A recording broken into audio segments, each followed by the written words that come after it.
Alright guys, it's FlameNDragon and welcome back to another Terraria tutorial. It's going to be the second one on my channel so far, and this one is about the Eye of Cthulu. So first up, we're going to be talking about the drops before we do the setup, the armor and weapons, and landscape. And so here we are. We have the Corrupt Seeds, Demonite Ore, and Unholy Arrow that all have a 100% chance of dropping from the Eye of Cthulu and his treasure bag. Corrupt Seeds can be planted or placed. The Demonite Ore can be smelted into Demonite Bars, which can be used to make tools and armors. Unholy Arrows can be used as ammo for the gold bow, or just any bow in general. Now we have the Ox 33's Aviators. These are vanity items, and the description is great for impersonating streamers. These have a 100% chance of dropping, and they just make you look pretty cool. We have another vanity item here, the Eye of Cthulu mask. This has a 14% chance of dropping from the Eye of Cthulu. So if you want these, you might have to kill him a couple times to get this.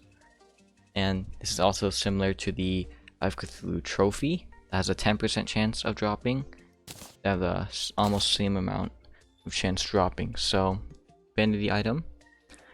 The Lesser Healing Potion has a 100% chance of dropping in 5 to 15 groups. These are just healing materials, and the most important part is the Shield of Cthulhu here. This can be equipped into the accessory slot, and this deals 30 damage if you run into any mob or animal, monster, and it'll push them back and deal damage to them.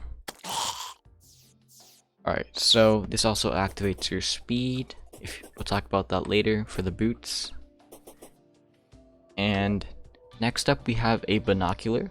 Has a 3.3% chance of spawning or dropping from the Eye of Cthulhu, but I do not have it right now because it is such a low chance to spawn or drop from the Eye of Cthulhu, which you might have to kill him a couple times to get. So last but not least, we have the Eye of Cthulhu relic. It's kind of the same as a trophy. It just serves as a kind of reminder that you killed the boss, and it has a 100% chance of spawning and dropping from the Eye of Cthulhu. So this looks super cool, to be honest. I think I like this more than the regular trophy, but having two things is cool because you can have multiple rooms for stuff like this. Alright, next up we're going to be talking about preparation. Includes weapons and the area we're going to fight Cthulhu. So first off, weapons. Pre-hard mode weapons can be variety.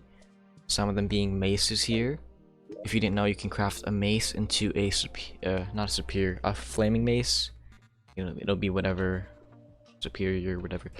And this is definitely worth it. There's no downside to doing this except that it'll set enemies on fire, and it costs 99 torches, and it'll do two more melee damage. That's awesome. And then the Hurtful Ball of Hurt is obviously the best one that I have here. 34 melee damage, but it doesn't set them on fire like the flaming mace does. The burning effect does like 1 damage to him, as long as it stays on him every couple of seconds. The next up is the mini shark and the hurtful musket, or just musket, as well as the bow. These are ranged weapons which are very useful for dealing with any bosses, I would say. Especially Cthulhu, because he likes to go around everywhere. So this can be bought from the arms dealer, which I placed all the way over here for 35 gold. And the way to get the arms dealer is when you find any gun or have any ammo on you, you'll have the option to come into your place if you have a housing open for him. Let's talk to him, and it's 35 gold. Now 28 gold because of happiness. Yes, if you place them in a happiness spot, they'll be happy and they'll discount your trades. How happiness works in 1.4. And look at that, I even noticed that, a pylon. Cool. That's what happens when you get their happiness up as well. We have this little house for them, away from the other people. And then I placed the nurse here as well, not only for his happiness, but in case you want to heal, you want to place her kind of accessible, close to the ground. So armor for the fight. I currently have the Ancient Shadow set here. It's probably like one of the best things you can get early game, kind of. One of the best, not the best though. Like before killing the Eater of Souls, or Eater of Worlds is well, because he'll drop the ancient shadow, shadow scale to craft the other things. And so jungle armor from the jungle spores can easily be gotten. Gold armor, ninja armor from the king slime, those are all armors that you can use for this. Most of the time, you don't really need that much good armor because Cthulhu is kind of like the first boss you fight, and he's actually pretty easy if you can outmaneuver him. And health-wise as well, you don't really need mana, but you should get as much health as you can. Obviously, the more the merrier. And yeah, right now I had the 400 health, so I should be able to take some hits. And if you're not 400 yet, it's fine. You can keep trying until you get him, because, you know, maybe lower down the platforms for mine a bit. Like I said, I think, yeah, so if you don't have the hook, you can just lower it down, and it'll be, like, the same, even easier. I think I made mine too high, but, it's already in place, so might as well use it. Alright, another thing I forgot to mention is the accessory slot right here. The most important thing here is the boots. It doesn't have to be lightning boots, and can be specter boots. If you have them, you can, or Hermes boots, or whichever boot you find that grants speed. So those boots can be found in the dungeons. There's dune boots, which can be found in the sand. There's also ice and water boots, which also grant speed. Forgot their names, but I put them on the screen right now. And yeah, these things are a necessity, I believe, for the fight, because you need to get away from the Eye of Cthulu as much as you can, because he's super fast at the last stage. And so you can pick anything else in the slots. I just have gel so that no slimes interrupt me. Cloud in a bottle so that I can double jump. You don't need the lifeform analyzer, I just have that. And you can have maybe a band of regeneration.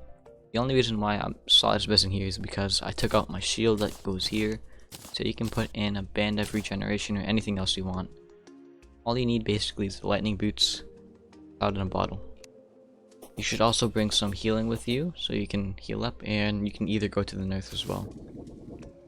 Alright, so now onto the terrain. You can either make some platforms in the air like this, which can be helpful because you can see, instead of using the map, you can see where he is, which is more convenient when he goes down. And you can tell when to switch positions, and you also want to make the platform kind of long. It doesn't have to be that long, because you can switch out here. And if you had the shield, well, yeah, you do not have the shield while fighting the Cthulhu. Shield will make it so much more helpful when you're trying to loop around. So the strategy right now is to loop around like this. You should also grab, maybe you don't need the grappling hook if you make the platform a bit lower. But the grappling hook can be helpful trying to get up onto the platforms here. All you really need is basically just flat ground here. And whenever he goes down, or is out of the range kind of, you can turn around and loop back sometimes. Okay, so one little side note is that the Eye of Cthulu can spawn randomly at night or dusk if 3 requirements are met, and this is from the wiki, as a lot of my info is from the wiki.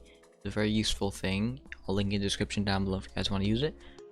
So 3 descriptions are met. So if the Eye of Cthulu is not being killed yet in the current world, and at least one player has 200 or more health and 10 defense or more, and at least 3 NPCs, these kind of NPCs have been acquired. So 3, it can be Spencer, it can be any variation, just 3 of any.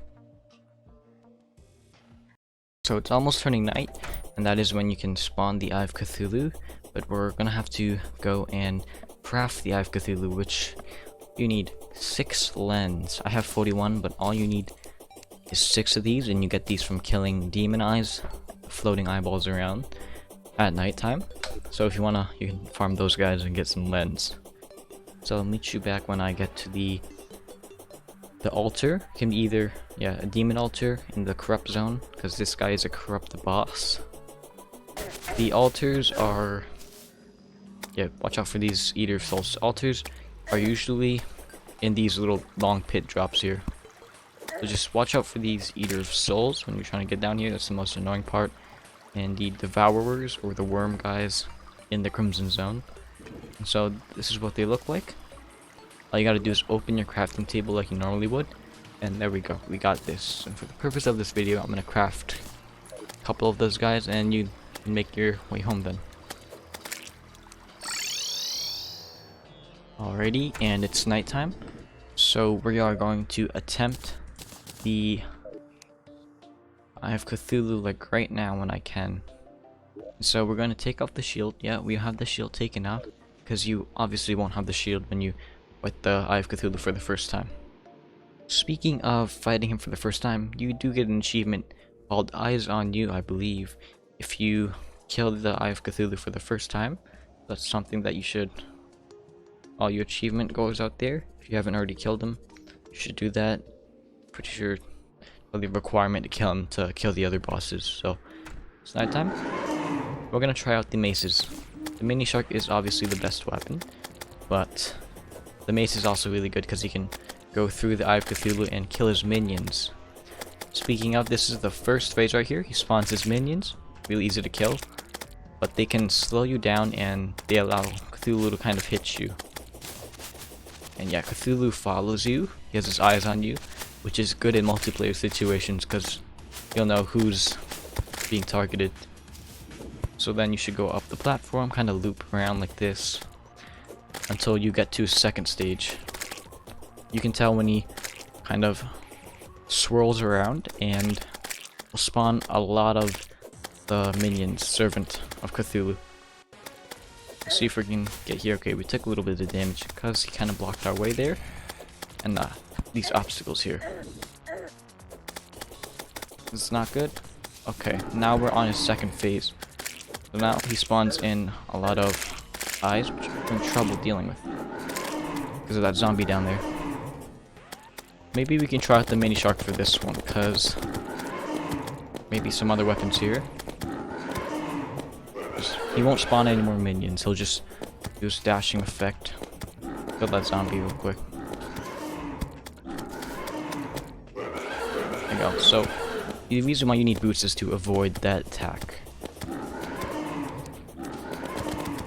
I'll use all the weapons here. Okay, we're kind of going outside of Bander here. It takes a while for the boots to kind of load up.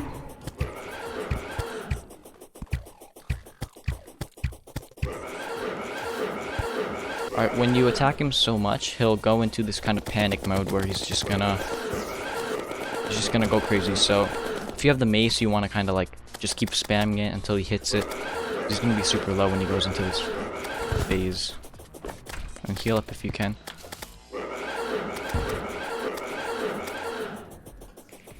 I mean, sometimes you're gonna be taking a little bit of damage, but overall it shouldn't be that much enough to kill you. And he's really low right now, so he's gonna go into this crazy mode. Oh great, there's a zombie there, okay.